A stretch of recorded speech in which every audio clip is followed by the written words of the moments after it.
Hey guys, welcome to my YouTube channel, Omoye Cooks. Hope you're a subscriber, and if you aren't, you need to subscribe. Guys, I had to show you how to make this ultimately fluffy, soft, beautiful bread. It is a very detailed tutorial and I need you to pay attention. Now, for every baking recipe that you find, you realize that measurement is very key. That's why I had to show you all my measuring cups, because it is so important. Now we're going to start out with our warm water. You want to make sure the water is not too hot, otherwise it's going to kill your yeast. I'll be using about 1.5 cup of warm water and half a cup of powdered milk.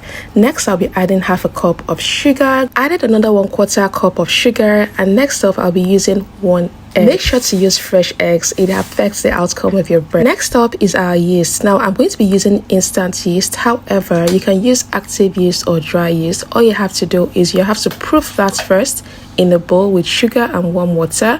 Allow that to proof for about 10 minutes before you add that into your batter.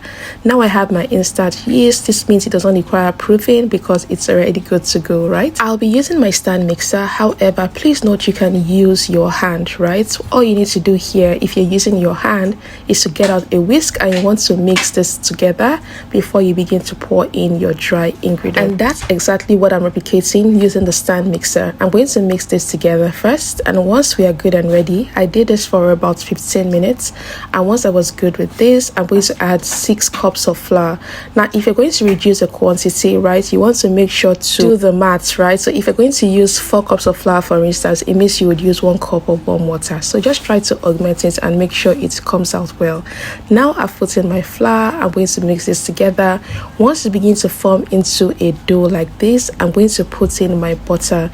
I'm going to be using 1/4 cup of butter, and you can see that I'm going to divide it into 2 parts. So I put in a bit of it now, and next I'm putting in the last part of it here. So you don't want to use too much butter, right?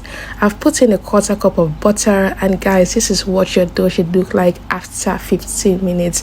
It should look silky like this. It should be drawy. It should not cut. Do you get what I mean?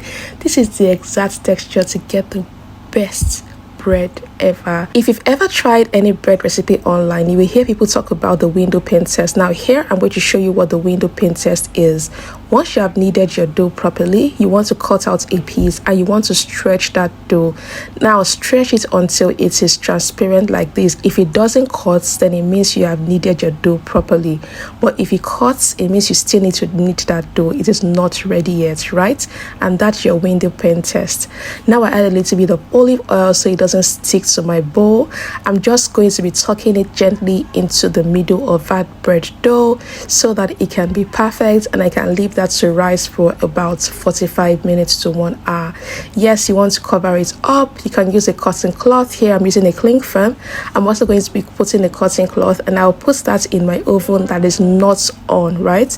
You don't want to put on your oven yet. Just keep it in a warm place, and guys, in a matter of minutes, talking about 45 minutes, this is what it should look like. It should have doubled in size or tripled in size. This is just so good. Once again, it tells us you're on the right track and your yeast is good. If it doesn't rise, please abort the mission.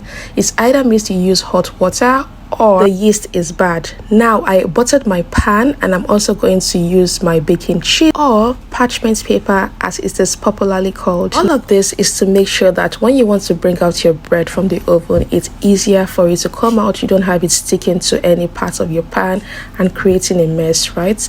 Now I have molded my balls of dough, and look at how lovely that looks. You're going to allow that to rise, and again I have more dough left, so I'm going to be making mini bread rolls, as you can see me do here. You always want to tuck in the bottom of the dough into the middle of that dough, such that when you turn over the other side, you can see the middle where that tucking happened, right? You don't want it to be messy underneath, right?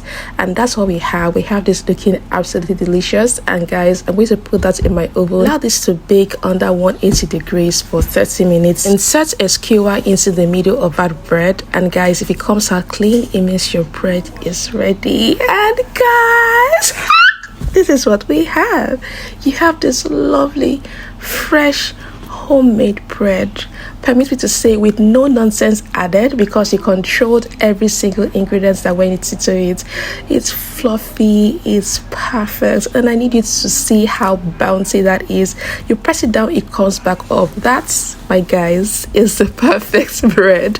The slice is perfect. It is just so good and so perfect. Look through the grains of that bread. This, my guys, is the perfect bread.